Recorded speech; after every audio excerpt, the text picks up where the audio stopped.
Շարունակելով իմ հարցի տրամաբանությունը, բարեկեցություն ասելով ավելի բարեկեցիկ չենք դառնում։ Ես հույսով եմ, որ իմ գործընկերները դեռ կանդրադառնան գործազրկության աղքատության ընդհանուր Հայաստանում ցուցանիշներին, բայց ես իմ պարտքն եմ համարում անդրադառնալ արցախցիների շրջանում գործազրկությանը։ Արցախցիների շրջանում գործազրկությունը կազմում է 50%։ Այսպես է աշխատել սոցիալական հարցերի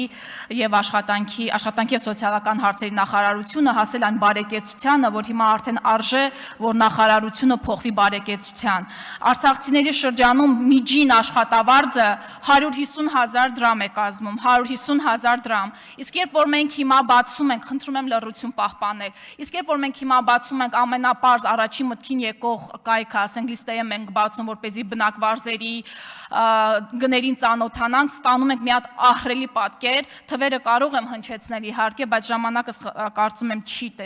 չի ների, ես իմ էջում կհրապարակեմ, պարզ մեծամասնությունը, ովքեր որ ապրում են վարձով,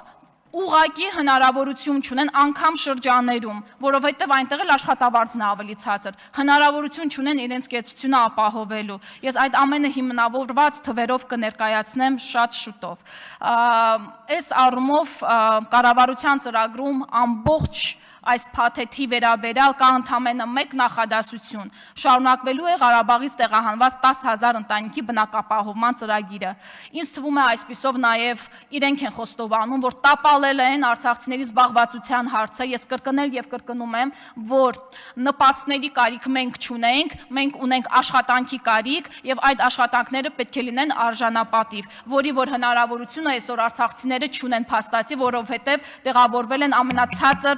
վարձատրվող աշխատանքով։ Հետևաբար որևէ բարեկեցություն չկա, որևէ հիմնավորում չկա, որպեսզի դա կոչվի բարեկեցություն։ Շնորհակալ եմ։